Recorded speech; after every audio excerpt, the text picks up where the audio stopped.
Tensions between traditional leadership and national government erupted into high drama this week as Land Reform Minister NYHONTSO and King Misuzulu Kozwelithini moved toward the possible suspension of the Ingonyama Trust Board. This board, which oversees nearly 3 million hectares of land in KwaZulu-Natal, is once again at the center of a power struggle that has raised significant questions about its governance, legitimacy, and future. The 8-member Ingonyama Trust Board was appointed several years ago, but relations have deteriorated sharply since last year when King Misuzulu, the sole trustee of the trust, attempted to dissolve the board entirely. That decision was reversed by Minister NYHONTSO, who argued that only he had the legal authority to disband it. This disagreement sparked months of uncertainty and competing claims of authority within the trust administration. This week, however, the two leaders appeared to reach a turning point. During a gathering of traditional leaders in Durban, the King's traditional Prime Minister, Reverend Thulisas Buthelezi, delivered a letter on behalf of both the King and the Minister. The letter signaled the Minister's intention to suspend the board in order to allow a full investigation into its affairs. The announcement stunned many of the traditional leaders in attendance, as they had been invited by the board to a 3-day conference discussing their roles in land management. Both the minister and the king distanced themselves from the event, insisting they had no knowledge of the conference or its purpose.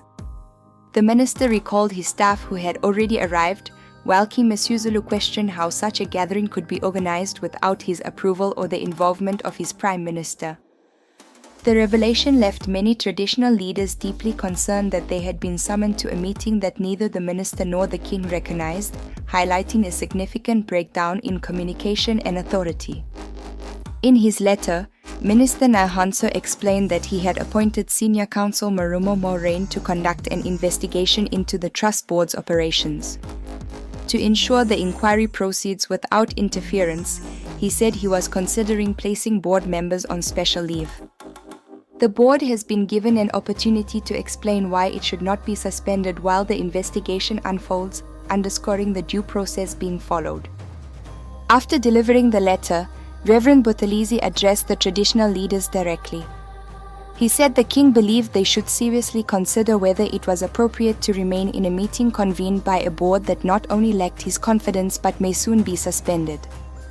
The atmosphere in the room reportedly shifted as leaders expressed shock that neither the king nor the minister were aware of the conference.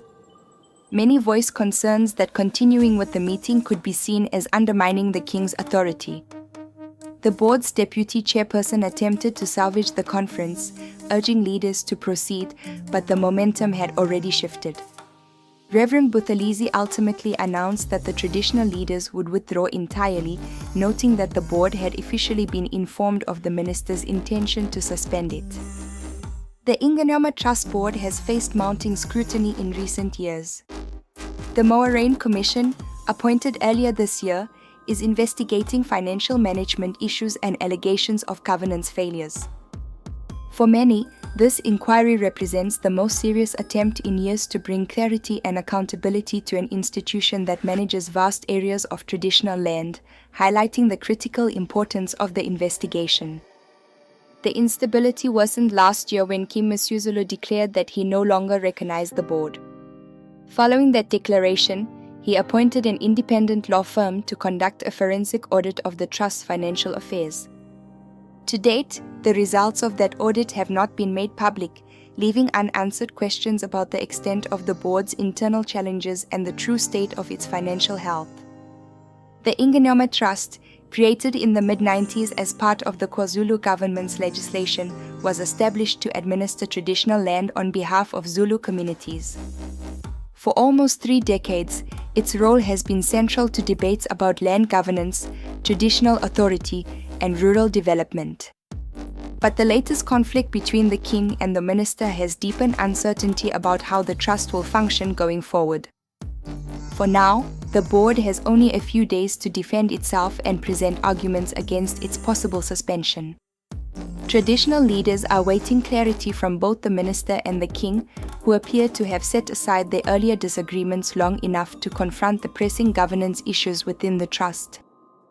As the investigation proceeds, Rural communities across KwaZulu-Natal will be watching closely, aware that the future of their land rights is tied to what happens next, making the outcome profoundly significant for countless individuals.